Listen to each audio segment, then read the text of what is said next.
to go back to our breaking news story of that major derailment from Metro North. CBS 2's Janelle Burrell just arrived on the scene. Janelle, what can you tell us?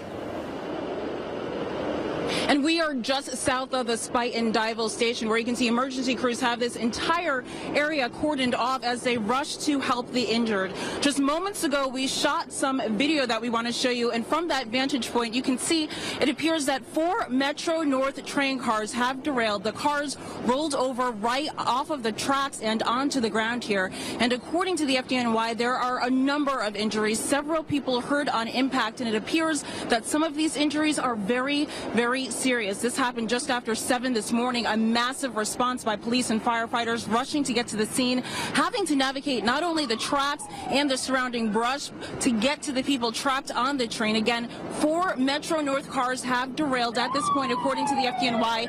Several injuries, and you'll remember it was nearby the Spite and Dival station where a freight train derailed here last summer. In that case, no one was injured, but unfortunately today, a much different outcome. As you can see, this is still very much an active scene as firefighters and police rush to those trains to rescue the people who are still trapped inside. We will keep you posted on the very latest as we get more information. For now, that's the latest live here in the Bronx. Janelle Burrell, CBS 2 News. And Janelle, I do want to ask you one question. From that picture you sent in, it looked like one of those cars was almost ready to go into the river. Can you describe a little bit more about what you saw there?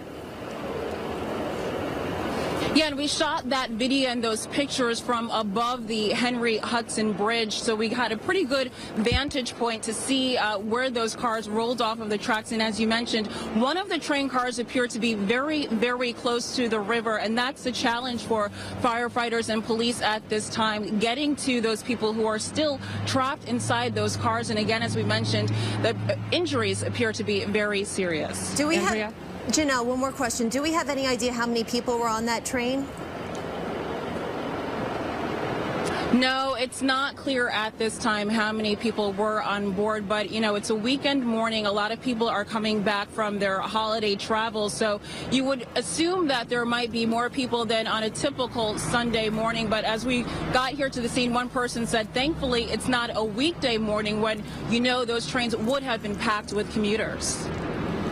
Okay, Janelle, thank you so much. And for people just tuning in, we do want to get you up to speed. Again, a major train derailment just south of the Spite and Dival section of the Bronx. We will have more updates. No word on exactly how many people were injured, but we do know reportedly there are several serious injuries. We will bring you more as we get it.